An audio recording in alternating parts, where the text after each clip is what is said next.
Good afternoon, dear colleagues. Great to think some of you are interested in the topic. Maybe some of you came by mistake. You may change your mind and go somewhere else. A small number of listeners confirms a simple idea.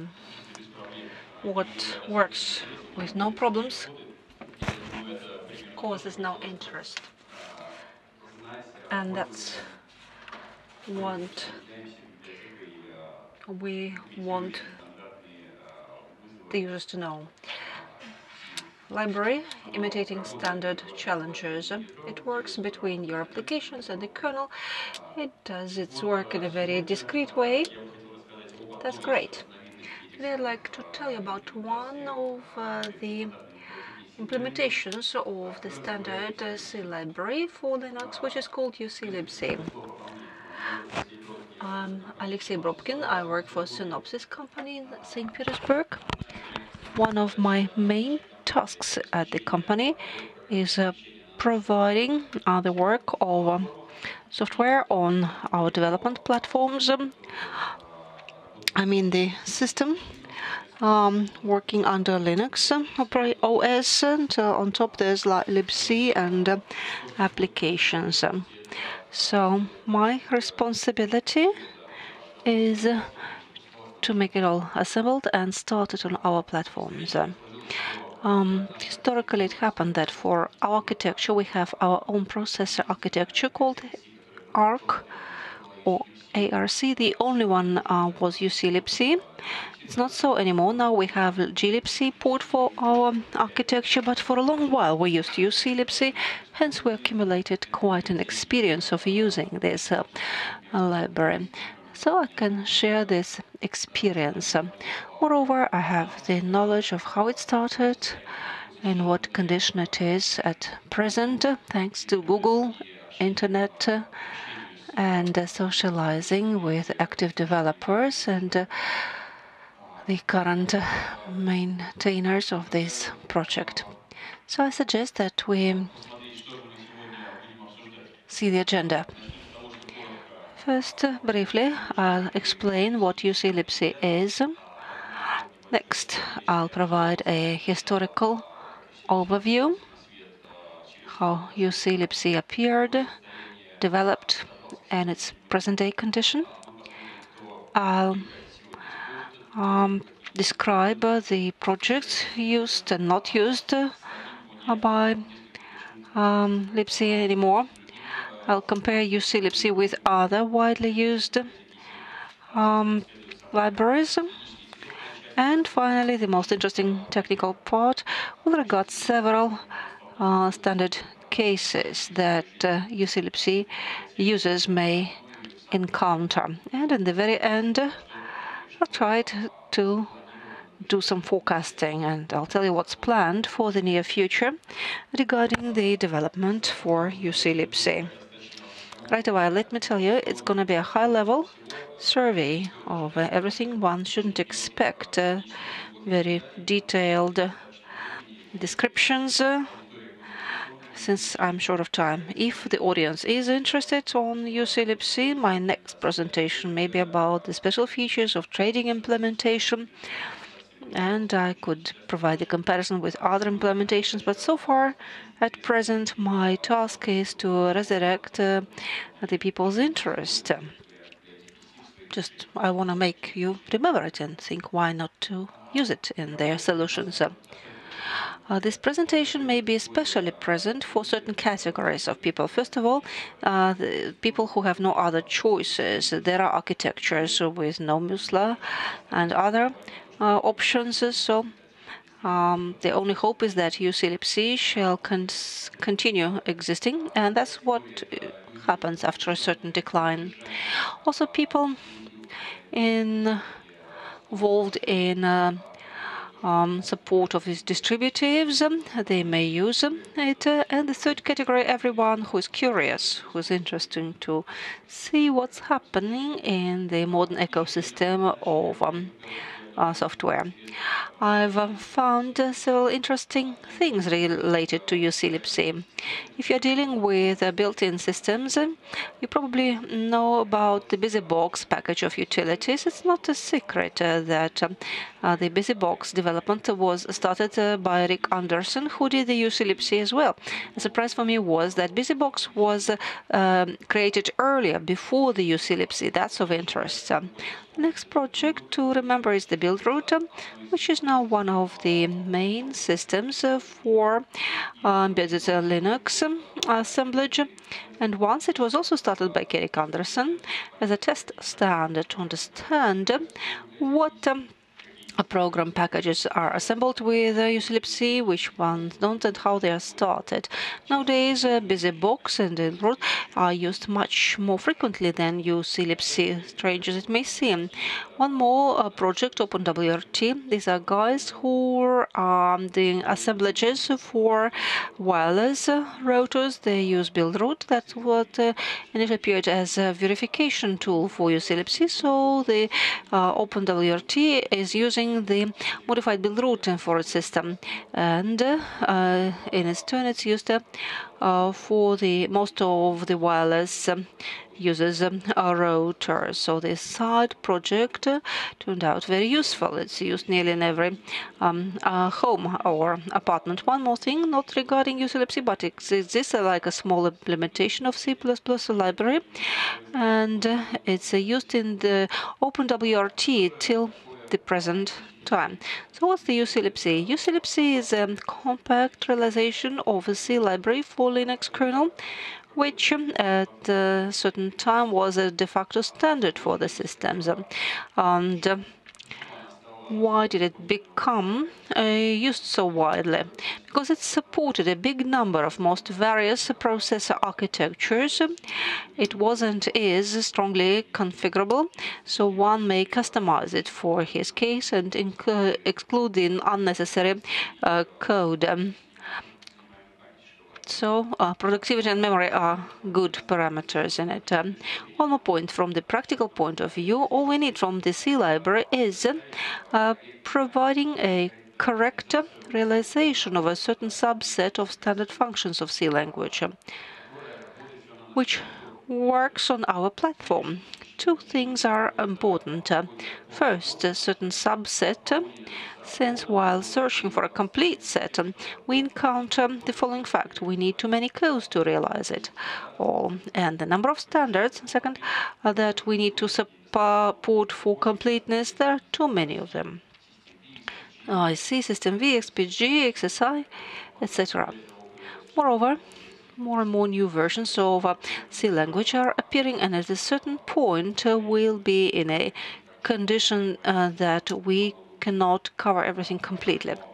Well, what works for us, especially with an embedded system functionality, when we do not think that it will be expanded by the users at a certain time, 10 years later, we do what works, and it's enough for what the C library gives us today. The platform support is important, no matter how good is the glibc. If our platform doesn't have its port, we should use what works for us. An interesting case provided here. I just wanted to show you of what uClibc is. It's an interface between the user's applications and the kernel, which, being very simple, see this library challenge inside is using a big number of system challenges of Linux kernel, and we see it in these trays. Of surprise was the following. According to the description, this function rs1 had to read the resolve.conf file as etc. I was surprised by the getPit system challenge. It turned out that uClibc is using this challenge as part of the code, which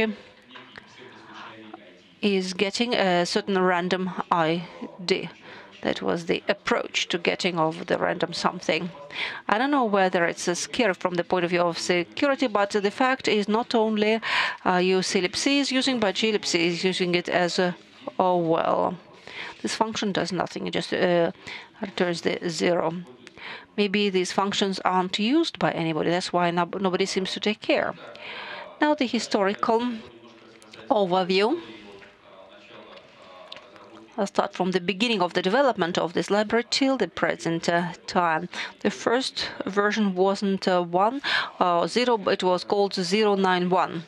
Erik Andersen started the development of uClibc in the year 2000. He started from making a very simple port for x86AR, and then for several years in a row he added new functionalities and new platforms. Other engineers joined the development, and after a while the project has become very interesting and rich from the point of view of its functionality.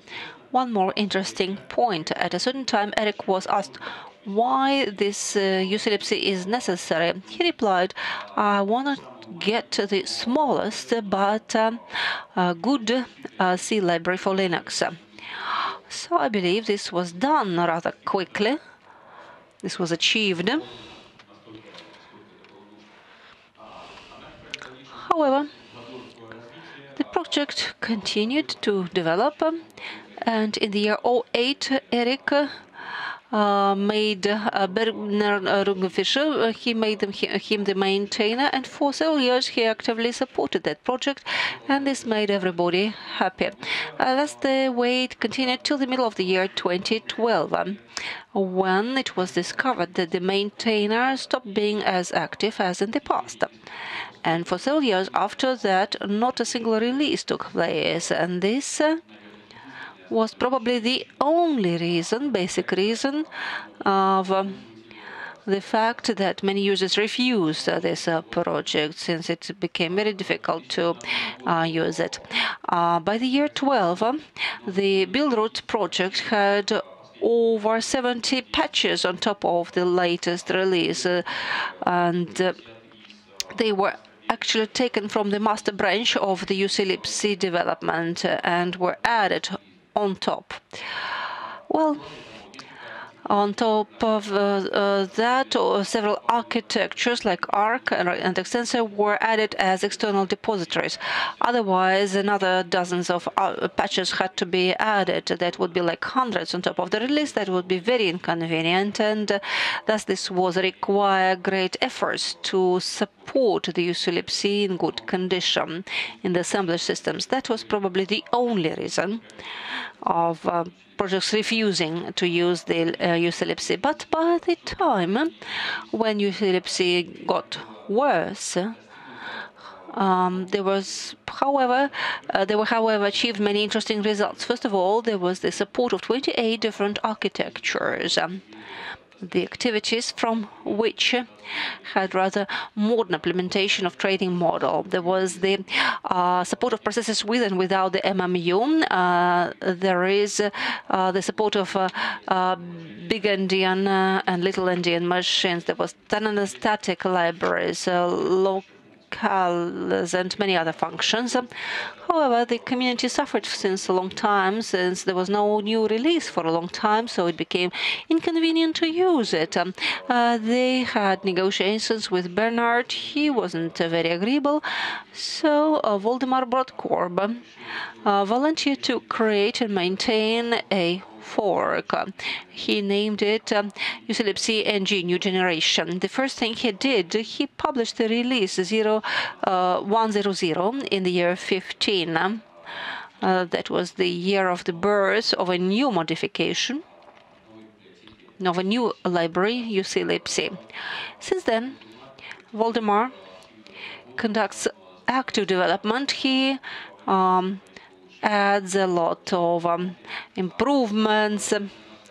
He is fixing the breaks, and new releases appear with the results of the test bench on a big number of platforms, so that one can see the improvements and whether regressions took place. Now, what happened since the fork uClibc ENG appeared? Since then, a lot of things happened, interesting things. there was done the good cleaning of the code. Some architectures were deleted for which the library was either not assembled or was assembled but didn't work, or there were no platforms, no simulators on which the assembled binaries could be started and checked whether they work or not. A big number of options were removed that could be switched on and off. This simplified life.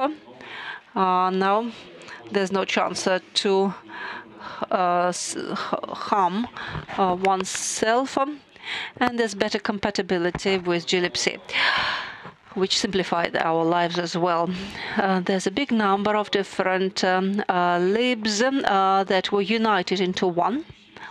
Now only one is left, uClibc, and the dynamic loader. Several architectures were added. The most important is HT and also there was a support for extensor and others, and a separate test suite was allocated. There were many modifications, but I don't have enough time to tell you about it. What do we have now? The main use of uClibc is the Buildroot project. Strange as it may seem, for all the architectures, uClibc is used.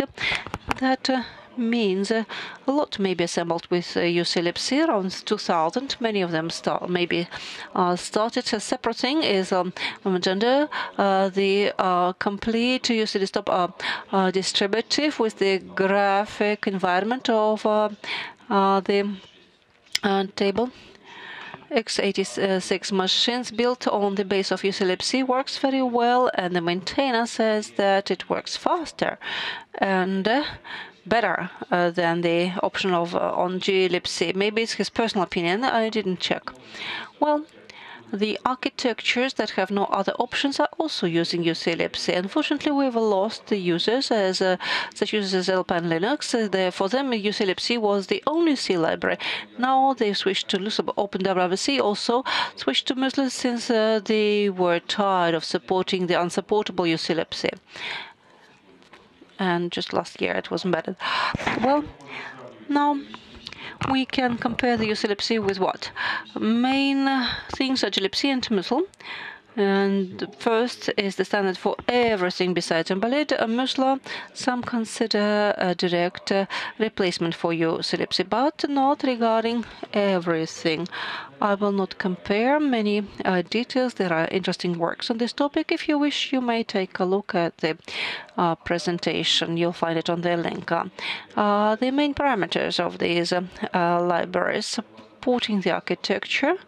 Again, if the architecture you are using on the platform cannot be supported, then you use from what may be supported.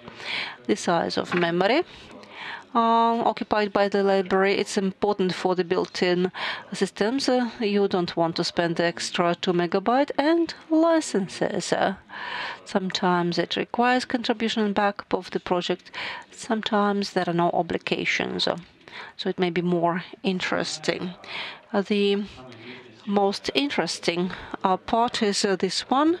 It tells us on peculiarities of that the users encounter.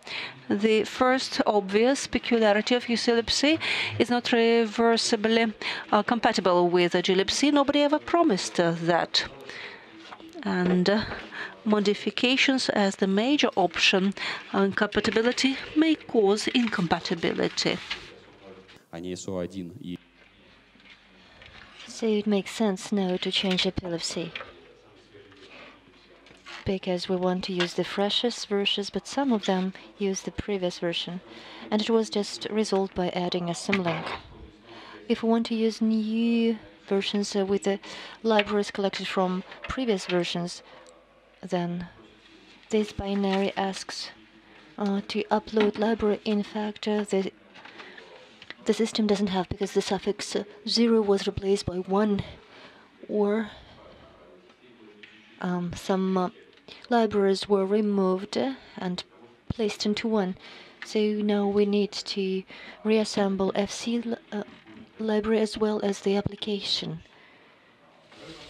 The other thing, which is not linked to uClibc, but it's more related to people. Very often People think that the whole world uses that this specific developer uses. Therefore, glibc, being the C library by default, is used by many. And some people think that's the only option. And we can see some checks whether a glibc or glibc minor. And developers try to understand which set of functions can be used. So, and in fact, we can mask ourselves and uClibc version 2, but it's not always good. And when we were tired of correcting errors, we decided to take the glibc version up to 2.10. And it would give us a wider range of options, and it broke other things. So, conclusions.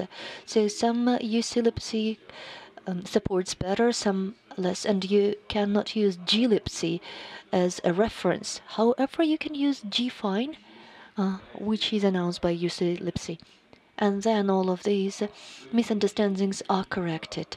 uClibc may have some switched off things because we configured them so, and things which were available by default are no longer available.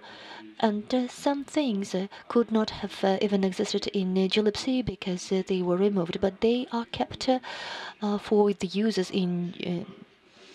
And the solution is that it would be good that developers would have checks visible whether symbols are available in the system, and then you can use it through automake or cmake. Another issue.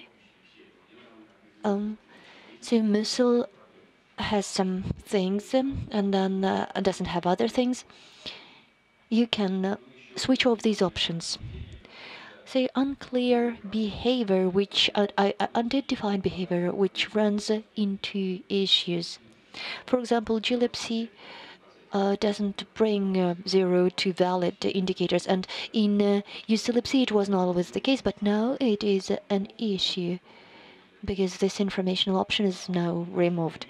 So, in summary, we have some issues with uClibc, easy to deal with. So it's not a reverse backward compatible. So, but you can reinstall it. Doesn't implement everything other than libc-doc. In the nearest future, our plans are to support existing platform and functionality, to add some new things, to reduce the number of errors in correlation and running of programs, and to improve the available functionality. Conclusions. uClibc as of today is a mature and pretty complete implementation of a standard C library. The release is available every month. You may rely on them. Critical errors are to be corrected, and approved new versions are released. In some cases, there are no other option, but so uClibc can be as good as other libraries or even better. And also we face issues, but if there is enough time and will, these issues are easily resolved. We just have to understand. We have to understand the nature of the problems and how they were dealt with in the past. This is all I had to tell you within this short time. Thank you. Great. We thank the speaker.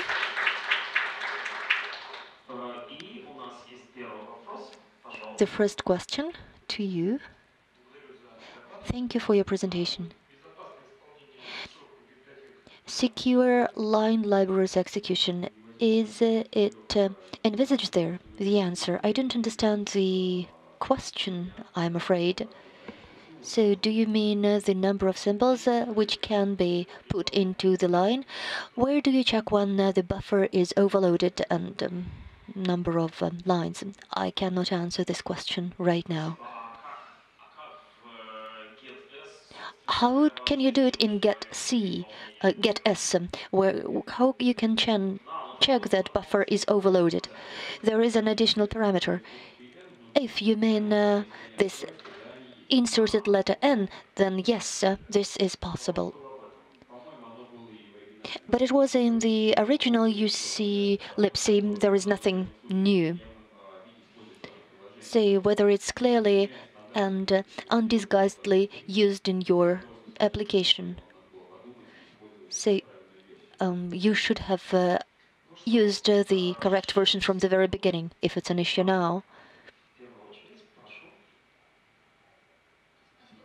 Thank you very much for your presentation. Very interesting. Can you give more details, the difference between uClibc and musl? If you want to get at maximum detailed information, then go to the link. So here I have it in my slides.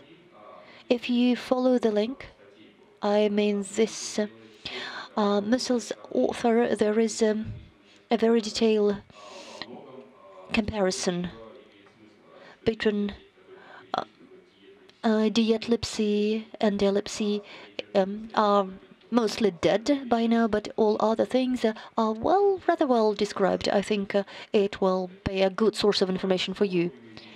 At maximum high levels are already described by me, I guess. One more question, or yes, there is a question.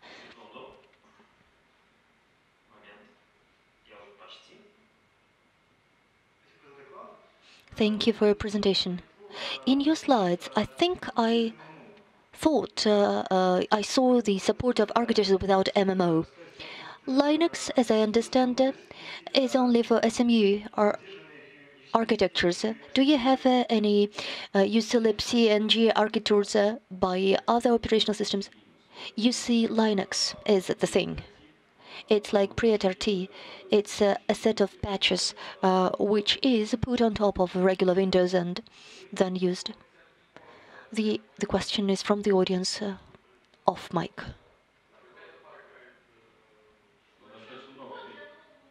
There is a discussion without using the mic.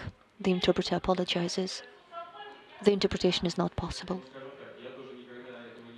The speaker, while I never started myself by webinar, uses this test suite on the platforms and they use kernel 4.9 version, quite recent. I think there are fresher releases, but I'm not a professional. From the audience, I never saw from Linux use. It's an analog device from like Blackfin series. At Wikipedia, they still tell you how you can do it with quite a detailed description. If we have no questions, then we thank the speaker again.